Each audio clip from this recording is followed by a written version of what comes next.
Hello and welcome back to a new module called Mortgage Secondary Marketing. So in this lecture, you will learn about the basic, the terms, the basics of secondary marketing.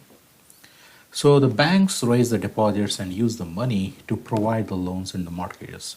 So the ability of a bank to provide loans is limited by the extent to which it can raise the deposits.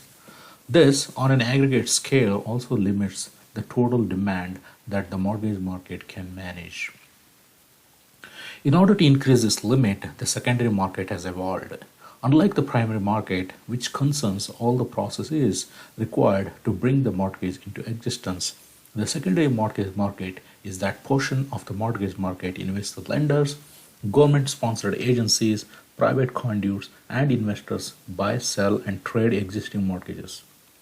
This market serves as an outlet to sell the originated loans to help generate funds for continued lending. The secondary market plays a very important role in the national economy. For the home buyer, the secondary market funds and a wide array of financial alternatives are available. For the lender, it can increase the profits and help reduce the risk of mortgage lending by making available in a liquid market for the mortgages.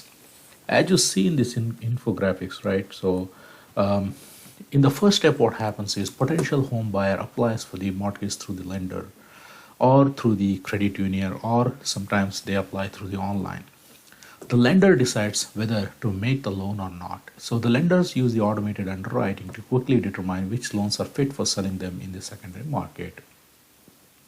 Second step is mortgage lender packages the loans it has made and sell those loans to secondary market, which is Freddie Mac, the agencies like Freddie Mac and Fannie Mae. The lenders uses the proceeds of the sale to make a new loans to other home buyers. First borrower, he pays the lender, so that's how lender is profited, and the lender again sells those loans to Freddie Mac, and whatever the lender has sold, he gets back his money, and then he would originate the loan for the second borrower. Third thing is Freddie Mac sells notes backed by the mortgage loans it has purchased to the securities investors. It uses the funds from the security sales to purchase more mortgage loans from the lenders across the country. Now the lenders are selling those loans to the Freddie Mac. That's how they would get back their money. And this Freddie Mac, again, they sells securities and bonds and treasury bills in the Wall Street. And these agencies, that's how they make the money, from them. And they can, again, these agencies like Freddie Mac, they can go and purchase more and more loans. This is a very brief introduction on secondary market. We'll learn about each process in details in the later session. Thank you. Thank you for listening. Thank you.